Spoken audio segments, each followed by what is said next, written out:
Guys, welcome to my channel. আসলে আমাদের একটা স্কুল ফ্রেন্ডের বিয়ে, তাই একটা সুন্দর দেখে শাড়ি পরে রেডি হয়ে নি। কেমন লাগছে আমাকে অবশ্যই কমেন্ট করে জানাবে। তারপর আমি আর বোন বাইকে করে চলে আসি অন্না বাড়ির সামনে। ওখান থেকে একসাথে যাওয়ার প্ল্যান ছিল। তারপর কথা মতো চলে আসি বিয়ে বাড়ির সামনে।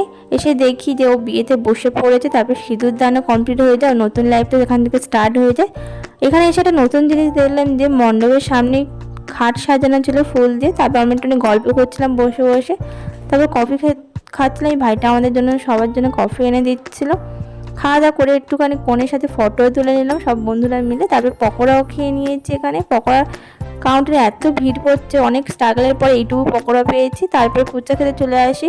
এই ব্যক্তিটা এত সাজতে লেট করেছে, অনেক দেরি করে এসেছে। তারপরে ফুচকা খাওয়া দাওয়া করে একটুখানি বড় কনের সাথে গল্প করছিলাম সব বন্ধুরা মিলে। তারপর কফি খাচ্ছিলাম, এটা ছিল আমার 7 নম্বর কফি। তারপর বেশি দেরি না করে খেতে বসে পড়ি। প্রথমে দিয়ে দেয় প্লেট, টিস্যু আর হজমোলা। তারপর পাতে পড়ে যায় রাইস, মুগ ডাল আর তার সাথে আলু ভাজা দিয়েছিল। তারপর এঁচোড় চিংড়িও দিয়েছিল, যেটা আমি নিইনি। তারপর পাতে পড়ে যায় মাছ। তারপর স্যালাড দিয়ে দেয়, স্যালাডের পরে চিকেন দিয়ে দেয়। তারপর চাটনি পাপড় দিয়ে। এই ব্যক্তিটা দেখো খাচ্ছে কম ফেলছে বেশি। ওই মিষ্টি হয়েছিল, যেটা আমি নিই।